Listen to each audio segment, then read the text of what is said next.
ಎಲ್ಲರಿಗೂ ನಮಸ್ತೆ. ನಾನೀಗ ಪೊಲೀಸ್ ಗ್ರೌಂಡಲ್ಲಿ ಇದ್ದೀನಿ. ಪೊಲೀಸ್ ಗ್ರೌಂಡಲ್ಲಿ ನಾವು ಹೇಳ್ದಂಗೆ ಜನವರಿ 26ನೇ ತಾರೀಕು ನಮ್ಮ ಬೇಡಿಕೆ ಏನಾರ ಈಡೇರಿಸಲಿಲ್ಲ ಅಂದರೆ ನಾವು ಬಲಗೈಲಿ ರಾಷ್ಟ್ರಧ್ವಜ, ಎಡಗೈಲಿ ಕಪ್ಪು ಧ್ವಜ ಇಟ್ಕೊಂಡು ಉಸ್ತುವಾರಿ ಸಚಿವ ಎಲ್ ಬಾವುಟ ಹಾರಿಸ್ತಾನೆ ಅಲ್ಲಿ ಬಾವುಟ ಹಾರಿಸ್ತೀವಿ ಅಂತ ಹೇಳಿಕೆ ಕೊಟ್ಟಿದ್ದು. ನಾವು ಸಂಜೆ ಸರ್ಕಲಿಂದ ಸ್ಟೇಡಿಯಂ ಕಡೆ ಹೋಗ್ತಾ ಇದ್ದಾಗ ನಮ್ಮನ್ನು ಅರೆಸ್ಟ್ ಮಾಡಿ ಇಲ್ಲಿ ಹಾಕಿದ್ದಾರೆ. ಎಲ್ಲಿ? ಪೊಲೀಸ್ ಗ್ರೌಂಡಲ್ಲಿ ಹಾಕಿದ್ದಾರೆ. ಪೊಲೀಸ್ ಗ್ರೌಂಡಲ್ಲಿ ಇಲ್ಲ ಕೂಡಾಕಿದ್ದಾರೆ. ಆಯ್ತಾ, ಎಲ್ಲ ಇಲ್ಲ ಹಿಂದೆ ಕೂತಿದ್ದಾರೆ, ಹೋರಾಟಗಾರೆಲ್ಲ ಹಿಂದೆ ಕೂತಿದ್ದಾರೆ.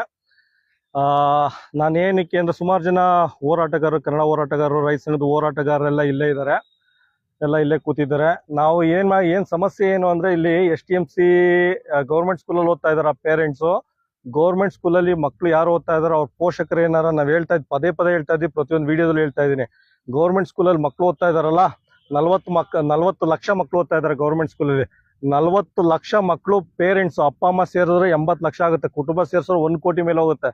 ಒಂದೇ ಒಂದಿನ ನಮ್ಮ ರೀತಿ ಬೀದಿಗೆ ಬನ್ನಿ, ಒಂದೇ ಒಂದು ದಿನ ನಮ್ಮ ರೀತಿ ಬೀದಿಗೆ ಇಳಿದು ಬಂದ್ರೆ, ಕರೋನಾ ಟೈಮಲ್ಲಿ ಲಾಕ್ಡೌನ್ ಆಗುತ್ತಲ್ಲ, ಕರೋನಾ ಟೈಮಲ್ಲಿ ಲಾಕ್ಡೌನ್ ಆಗಿತ್ತಲ್ಲ, ಆ ರೀತಿ ರಾಜ್ಯ ಸ್ತಬ್ಧ ಆಗುತ್ತೆ. ಆಯ್ತಾ, ಸರ್ಕಾರನೇ ಕೇಳುತ್ತೆ, ಈ ರಾಜ್ಯ ಸರ್ಕಾರನೇ ಕೇಳುತ್ತೆ, ಅವ್ರ ಅಪ್ಪ ಕೇಂದ್ರ ಸರ್ಕಾರನು ನಮ್ಮ ಮಾತು ಕೇಳುತ್ತೆ. ಆದ್ರಿಂದ ನೀವು ಪೇರೆಂಟ್ಸ್ ಎಚ್ಚೆತ್ಕೋಬೇಕು. ನೀವೆಲ್ಲ ಸರ್ಕಾರಿ ಶಾಲೆಯಲ್ಲಿ ಓದ್ತಾರ ಮಕ್ಕಳು, ಪೋಷಕರು ಮತ್ತೆ ಹಿರಿಯ ವಿದ್ಯಾರ್ಥಿಗಳು ದಯವಿಟ್ಟು ಬನ್ನಿ, ನಮ್ಮ ಜೊತೆ ಕೈ ಜೋಡಿಸಿ. ಖಂಡಿತ ಮುಂದಿನ ಶೈಕ್ಷಣಿಕ ವರ್ಷದಿಂದ 2 ಲ್ಯಾಂಗ್ವೇಜ್ ಸಿಸ್ಟಮ್ ಅಲ್ಲಿ ನಮ್ಮ ಸರ್ಕಾರಿ ಶಾಲೆ ಮಕ್ಕಳಿಗೆ ಎಜುಕೇಶನ್ ಸಿಗುತ್ತೆ. CBSE ಗುಣಮಟ್ಟದ ಶಿಕ್ಷಣ ಸಿಗುತ್ತೆ ನಮಗೆ, ನಮ್ಮ ಮಕ್ಕಳಿಗೆ.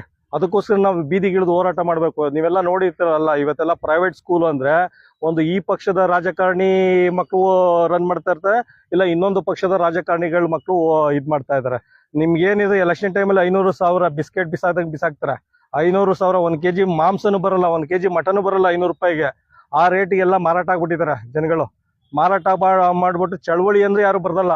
ಇಲ್ಲ ಆ ರಾಜಕೀಯ ಪಕ್ಷದ ಮುಖಂಡನ ಹಿಂದೆ ತಿರುಗಾಡ್ತಾ ಇರ್ತಾರೆ, ಇನ್ನೊಂದು ರಾಜಕೀಯ ಪಕ್ಷದ ಮುಖಂಡನ ಹಿಂದೆ ತಿರುಗಾಡ್ತಾ ಇರ್ತಾರೆ.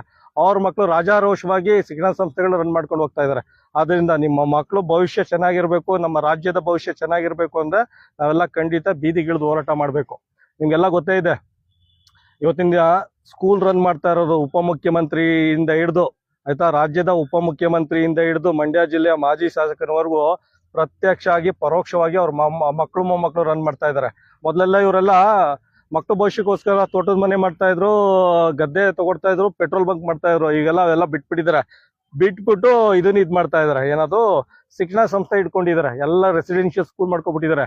ಹೇಳೋದಲ್ಲ, ಈ ಕರೆಕ್ಟಾಗಿ ಒಂದು ಲಾಸ್ಟ್ ಶನಿವಾರ, 1 ವಾರದ ಹಿಂದೆ ಮಂಡ್ಯ ಜಿಲ್ಲೆಗೆ ಒಬ್ರು ಬಂದಿದ್ರು. ಆಯ್ತಾ, ಮಂಡ್ಯ ಜಿಲ್ಲೆಗೆ ನನ್ನ ಹುಡುಕೋ ಬಂದಿದ್ರು. ಸೋಷಿಯಲ್ ಮೀಡಿಯಾದಲ್ಲಿ ಮತ್ತೆ ಯೂಟ್ಯೂಬಲ್ಲೆಲ್ಲ ಪಾಠ ಮಾಡೋದ್ರಿಂದ ಅವ್ರದ್ದೇನು ಅಂದ್ರೆ, ಚಿತ್ರದುರ್ಗದ ಯಾವುದೋ ಒಬ್ಬ MLA ರೆಸಿಡೆನ್ಷಿಯಲ್ ಸ್ಕೂಲ್ ಮಾಡಿದನಂತೆ.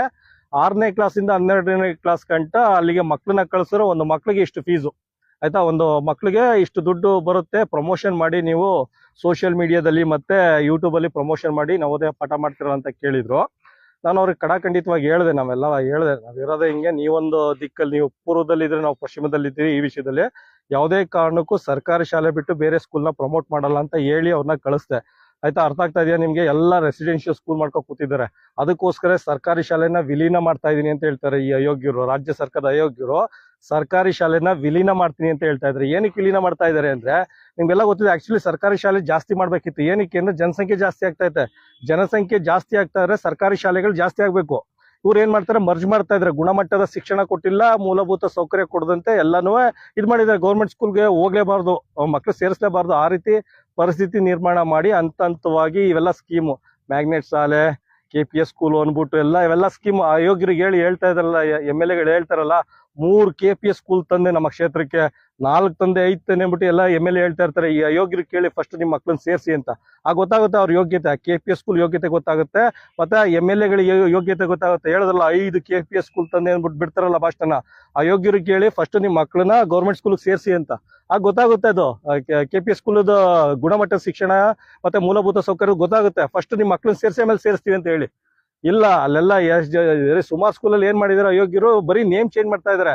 ಬರೀ ನೇಮ್ ಚೇಂಜ್ ಮಾಡ್ಬಿಟ್ಟು ಕರ್ನಾಟಕ ಪಬ್ಲಿಕ್ ಶಾಲೆ ಅನ್ಬಿಟ್ಟು ನೇಮ್ ಚೇಂಜ್ ಮಾಡ್ಬಿಟ್ಟು ಅದನ್ನೇ KPS ಸ್ಕೂಲ್ ಅಂತ ಹೇಳಿ ಬೊಂಬರ ಹೊಡಿತಾ ಕೂತಿದ್ದಾರೆ.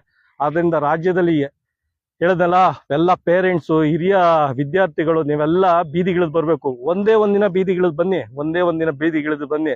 ರಾಜ್ಯ ಸರ್ಕಾರನು ಕೇಳುತ್ತೆ, ಕೇಂದ್ರ ಸರ್ಕಾರನು ಕೇಳುತ್ತೆ.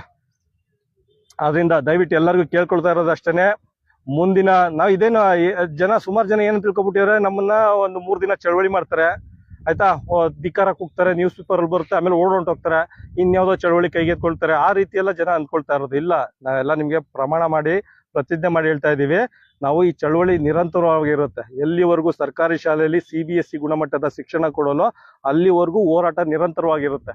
ಕೊನೆ ಹೋರಾಟ ಎಲ್ಲಿ ಇವತ್ತು ನಮ್ಮ ಚಳವಳಿ ಇದಾಗೋದು, ಸರ್ಕಾರಿ ಗೌರ್ಮೆಂಟ್ ಎಂಪ್ಲಾಯೀಸ್ ಮಕ್ಕಳು ಯಾವಾಗ ಸರ್ಕಾರಿ ಶಾಲೆಯಲ್ಲಿ ಓದ್ತಾರೆ ಆಗ ಚಳವಳಿ ಬೇಕಾದ್ರೆ ನಾವು ಹಿಂತೆಗೊಳ್ತೀವಿ. ಹಾಗೇನೆ ನಮ್ಮ ಅವಶ್ಯಕತೆ ಇರಲ್ಲ. ಒಂದು ಸಲ ಗೌರ್ಮೆಂಟ್ ಎಂಪ್ಲಾಯೀಸ್ ಮಕ್ಕಳು ಒಂದು ಸಲ ಇದ್ರಲ್ಲಿ ಹೋದ್ರೆ, ಗೌರ್ಮೆಂಟ್ ಶಾಲೆಯಲ್ಲಿ ಓದಿದ್ರೆ ಆಗ ನಮ್ಮ ಚಳವಳಿ ಮಾಡೋ ಅಗತ್ಯ ಇರಲ್ಲ. STMC ಅಗತ್ಯನೂ ಇರಲ್ಲ. ಆಗ STMC ಸಂಘನೂ ವಿಸರ್ಜನೆ ಮಾಡ್ಬೋದು.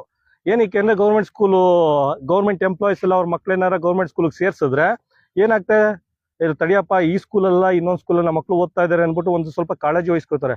SPDC ಎಲ್ಲ ಈಗೆಲ್ಲ ಪ್ರೈವೇಟ್ ಸ್ಕೂಲಲ್ಲೆಲ್ಲ ಮಕ್ಕಳು ಸೇರಿಸ್ಬಿಟ್ಟು ಹೋಗಿ ಭಾಷಣ ಬಿಗಿತಾ ಇರ್ತಾರಲ್ಲ ಪ್ರೈವೇಟ್ ಸ್ಕೂಲಲ್ಲಿ, ಹಂಗಿದೆ ಈ ಸ್ಕೂಲ್ ಹಿಂಗಿದೆ ಅನ್ಬಿಟ್ಟು. ಅವರೆಲ್ಲ ಗೌರ್ಮೆಂಟ್ ಸ್ಕೂಲಲ್ಲಿ ತಮ್ಮ ಮಕ್ಕಳು ಸೇರಿಸಿ ಏನಾಗುತ್ತೆ, ಗೌರ್ಮೆಂಟ್ ಸ್ಕೂಲ್ ಹೋಗ್ತಾರೆ, ಆಗ ಇನ್ಸ್ಪೆಕ್ಷನ್ ಹೋಗ್ತಾರೆ. ಈ CO ಮಕ್ಕಳು, ತಹಸೀಲ್ದಾರ್ ಮಕ್ಕಳು, PDO ಮಕ್ಕಳು ಇವರೆಲ್ಲ ಗೌರ್ಮೆಂಟ್ ಸ್ಕೂಲ್ ವಿಸಿಟ್ ಮಾಡ್ತಾರೆ. ಆಗೆಲ್ಲ ಶಿಕ್ಷಣ ಗ್ರೌಂಡ್ ಆಟೋಮೆಟಿಕಲಿ ಚೆನ್ನಾಗುತ್ತೆ. ಆಗ STMC ಸಂಘನೇ ಆಗ್ಲಿ, ನಮ್ಮ ರೈತ ಸಂಘದ ಚಳವಳಿ ಆಗ್ಲಿ, ಯಾವುದು ಅವಶ್ಯಕತೆ ಬರಲ್ಲ. ಅದಕ್ಕೋಸ್ಕರ ಏನ್ ಮಾಡಿ,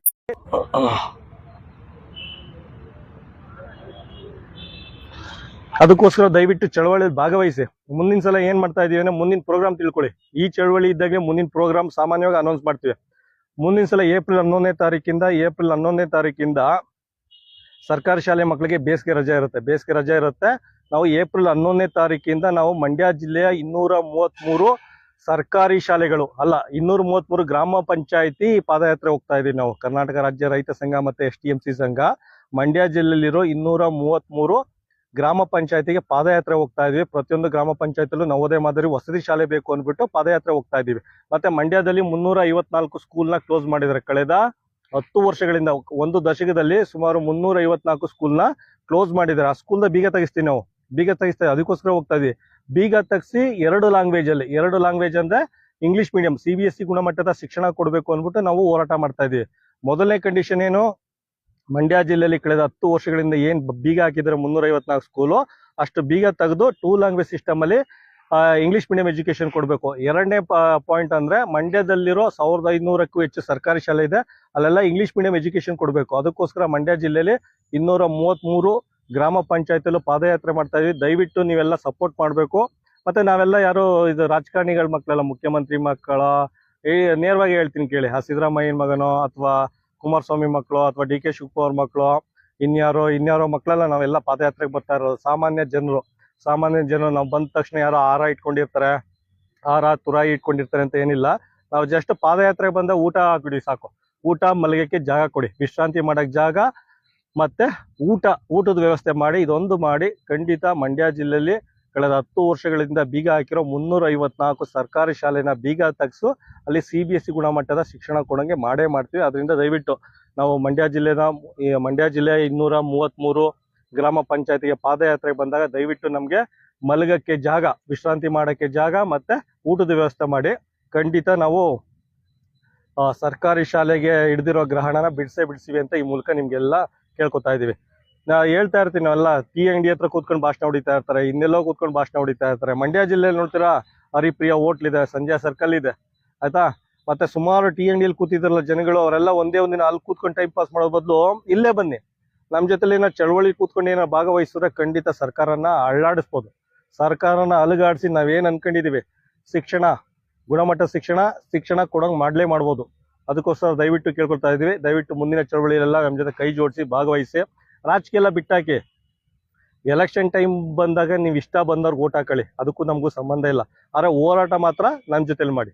ಓಟು ಯಾರಿಗಾದ್ರೂ ಹಾಕಿ ಹೋರಾಟ ನಮ್ಮ ಜೊತೆಲಿ ಮಾಡಿ ಅಂದ್ಬಿಟ್ಟು ನನ್ನ ಮಾತನ್ನ ಇಲ್ಲಿಗೆ ಮುಕ್ತಾಯಗೊಳಿಸ್ತಾ ಇದ್ದೀನಿ. ಧನ್ಯವಾದಗಳು.